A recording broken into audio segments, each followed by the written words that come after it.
Hello guys, welcome to Pakistani fair reaction. तो कैसे हैं आप सब? उम्मीद है आप सब खैरियत से होंगे, ठीक होंगे, आबाद होंगे। हमारी दुआ यही है आप खुश रहें, आबाद रहें। मेरा नाम है अफान। तो भारत जो है ना, ऐसा मुल्क है जो भी इससे पंगा लेता है वो मुंह की खाता है। और ये हकीकत है। जैसा कि मालदीव जैसे पंगे ले रहा था, आज वो खुद एक जो है ना पार्लियामेंट हाउस में लड़ रहे हैं। तो इससे जो है ना घटिया बात क्या हो सकती है? मोदी जी जो है ना बेस्ट है यार।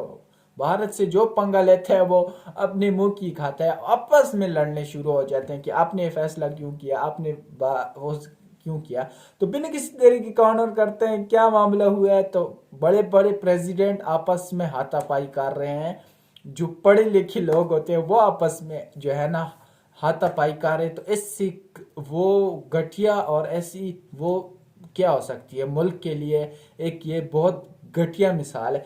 तो बिना किसी तरीके का वर्णन करते हैं, 3 2 1 एंड स्टार्ट। तो दोस्तों इस समय आप जो स्क्रीन पर ब्लू देख ब्लू रहे हैं वॉइस ना, हो। ये कोई WWE की फाइट नहीं है, ना ही ये कुश्ती का अखाड़ा है और ना ही ये चार बदमाश हैं ओफो। जो एक चौराहे पर लड़ रहे हैं। दरअसल ये लोकेशन है मालदीव की पार्लियामेंट। जी हाँ, मालदीव की पार्लियामेंट, संसद हाँ। है और वहां पर मालदीव के जो सांसद हैं आपस में इतनी बुरी तरीके से लड़ रहे हैं। और आपको बता दूं, जो वीडियो मैं आपको दिखा रहा हूं ये कुछ भी नहीं है, इससे भी ज्यादा बुरी तरीके से ये लोग लड़े हैं। वो फुटेज मैं आपको यहाँ नहीं दिखा वो सकता यूट्यूब वॉइस। गाइडलाइन की वजह से, लेकिन आप ऐसा करना, इस वीडियो को देखने के बाद मेरे इंस्टाग्राम या ट्विटर पर चले जाना, वहां मैंने अपलोड कर दी है। आप हैरान रह जाओगे। लो सड़क वॉइस। चौराहे के जो गुंडे होते हैं ना, वो भी ऐसे नहीं लड़ते, इतनी ऐसे बुरी नहीं तरीके से लड़ते। लड़ रहे हैं।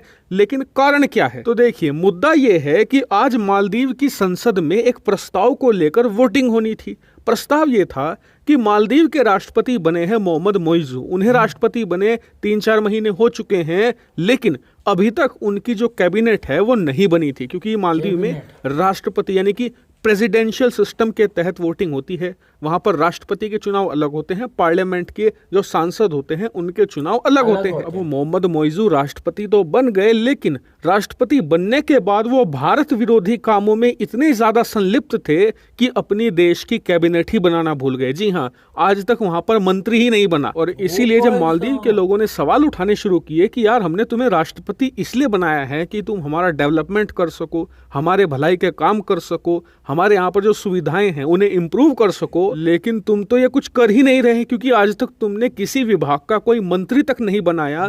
तुम तो भारत विरोधी काम में इतने संलिप्त हो कि सब कुछ भूल बैठे हो। क्या तुम राष्ट्रपति सिर्फ और सिर्फ इसलिए बने हो कि भारत का विरोध कर सको, या फिर हमारी भलाई के लिए? और इसीलिए आज मालदीव के राष्ट्रपति मोहम्मद मोइजू को इसकी याद आई। उन्हें पता लगा कि लोगों में गुस्सा है, तो इसे शांत करने के लिए उन्होंने अपनी कैबिनेट बनाई, उसका प्रस्ताव संसद को भेजा। संसद में इस प्रस्ताव पर वोटिंग होनी थी कि मोहम्मद मोइजू ने जो अपनी कैबिनेट बनाई है इसे अप्रूवल दी जाए या फिर नहीं। और यहीं पर मोहम्मद मोइजू फंस गए। दरअसल मालदीव में राष्ट्रपति भले ही मोहम्मद मोइजू हों, लेकिन जो मालदीव की संसद है वहां पर बहुमत विपक्षी पार्टी के पास है। अब मान लीजिए यही कैबिनेट का प्रस्ताव अब से कुछ महीने पहले, जब मोहम्मद मोइजू नए नए राष्ट्रपति बने थे, तब संसद में आता तो आसानी से पास हो जाता, क्योंकि जब नया राष्ट्रपति चुना जाता है तो जनता उसके साथ होती है। विपक्षी पार्टियां भी उससे भिड़ने की कोशिश नहीं करती। लेकिन कई महीने बीत चुके हैं, कई ऐसे मुद्दे उठे हैं राष्ट्रपति मोहम्मद मोइजू के खिलाफ जिससे जनता में उनके खिलाफ गुस्सा है। ऐसे में विपक्षी पार्टियों को लगा कि यार, ये हमारे लिए एक बड़ा मूवमेंट है, जनता हमारे साथ धीरे धीरे आ रही है, क्यों ना यहाँ पर मोहम्मद मोइजू को फंसा लिया जाए। और इसीलिए आज विपक्षी पार्टियों ने तय किया कि वो इस कैबिनेट को अप्रूव नहीं होने देंगे, मतलब इसे बनने नहीं देंगे, इसके खिलाफ बहुमत में वोट देंगे, जिससे कि ये कैबिनेट गिरे। अब मोहम्मद मोइजू की पार्टी को भी पता चला कि उनके प्रस्ताव को गिराने की पूरी कोशिश की जाएगी, तो इन्होंने क्या किया? इन्होंने सबसे पहले सांसदों के जितने भी माइक थे वो हटा लिए। उसके बाद जो स्पीकर था, जो विपक्षी पार्टी का ही था, उसे घेर लिया और उसे बोलने नहीं दिया। उसके बाद दोनों पार्टियों में झगड़े स्टार्ट हो गए, धक्का मुक्की, और फिर बात मारपीट और बालों को उखाड़ने तक पहुंच गई। इतना ही नहीं, इस मारपीट के दम पर ही मोहम्मद मोइजू ने तानाशाही रवैया दिखाया और अपनी पार्टी के कुछ जो मेन लीडर थे उन्हें कैबिनेट में अप्रूवल दिलवा दी। हालांकि बाकी अभी भी अटके हुए हैं, क्योंकि अप्रूवल उन्हें मिलने में मुश्किल हो रही है। इतना ही नहीं, इस मारपीट के बाद सत्ता पक्ष और विपक्ष दोनों के सांसद सड़कों पर आ चुके हैं, एक दूसरे के खिलाफ प्रदर्शन कर रहे हैं। और इस पूरी घटना से पूरा मालदीव दो गुटों में बंट चुका है, एक जो मोहम्मद मोइजू के साथ है, दूसरा जो विपक्षी पार्टियों के साथ है। इतना ही नहीं, इस पूरे मामले से चीन जो पिछले कई महीने से लंबे लंबे प्लान बनाकर बैठा था कि मालदीव में अपना मिलिट्री बेस बनाएंगे, भारतीय सेना को उखाड़ फेंकेंगे, भारत के जितने भी डेवलपमेंट के प्रोजेक्ट चल रहे हैं मालदीव में उन्हें बंद करवाकर उन्हें भारत से छीनेंगे, वहां पर भयंकर कर्जा देकर उनकी जमीन कब्जा लेंगे, सारे धरे रह गए हैं क्योंकि बिना कैबिनेट अप्रूवल के ये हो ही नहीं सकता। और दूसरी बात, पिछले कुछ महीनों में जो घटनाएं हुई हैं उससे मालदीव की अर्थव्यवस्था को झटका लगा, उसकी छवि को झटका लगा, इसलिए मोहम्मद मोइजू की छवि भी खराब हो रही थी। लेकिन आज के घटनाक्रम ने तो एक कालख ही पोत दी है मोहम्मद मोइजू की छवि पर, इसीलिए विपक्ष और मजबूत हो रहा है। और मैं आपको आज ही बता दूं, आने वाले कुछ समय में अगर मोहम्मद मोइजू की सरकार गिरती है तो आप बिल्कुल भी आश्चर्यचकित मत होना।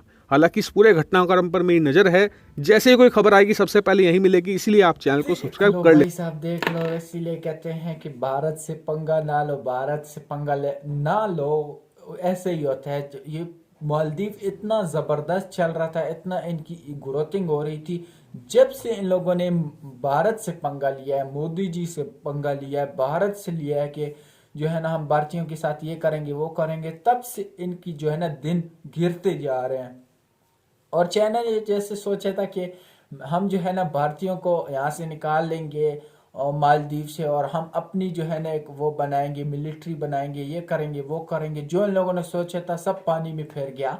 और जैसा कि प्रेसिडेंट ने एक बात बोली थी और आज उन्हीं की जगह में उन्हीं को मार पीट रही है, तो ये एक पावर होती है भारत ने। और भारत ने मुंह तोड़ जवाब तक नहीं दिया, मतलब ये औकात है इनकी मालदीव की भारत के सामने। भारत बहुत आगे बढ़ चुका है, भारत जो है ना ऐसे आगे बढ़ चुका है कि सारी दुनिया जो है ना, चाइना भी कह रही थी कि हम ऐसे ख्वाब दिखा रही थी मालदीव को कि हम जो है ना चाइना भारत को हटा देंगे, भारत की ये कर देंगे वो कर देंगे, आप टेंशन ना लो, ये कर दो। लेकिन मालदीव आजकल ऐसे हो चुका है कि आपस में पार्टियां बनी हुई हैं, जो आपस में वो था वो बन चुका है, और भारत को कोई फर्क तक नहीं पड़ा, बल्कि भारत को और अच्छा वो हो गया। क्योंकि जब मोदी जी एक बीच पे गए थे भारत के, तो उधर अब इतने लोग जा रहे हैं, इतना मालदीव कोई नहीं जा रहा है जितना उस बीच पे लोग जा रहे हैं। मतलब भारत में खूबसूरती की इंतहा है, इंतहाई खूबसूरत मुल्क है भारत। और ये मोदी जी ने कर दिखाया कि हमें क्या ज़रूरत है किसी और मुल्क में जाने की, और आंखें खोल गई हैं। देखो मालदीव अगर जाते थे सबसे ज़्यादा इनकी इंडियन सिटीजन जाते थे, इंडियन अवाम जाती थी, इंडियन सारे जाते थे। और जब से इन लोगों ने ये किया है तो अब इंडियंस ने बाइकआउट कर दिया कि हमने नहीं जाना नहीं जाना, और सारी मुल्क जो है ना वो इनकी इकॉनमी गिरती जा रही है, डाउन होती जा रही है। तो बहुत अच्छा लगता है यार, बहुत अच्छा हुआ है इनके साथ। भारत से दोबारा पंगे नहीं लेंगे।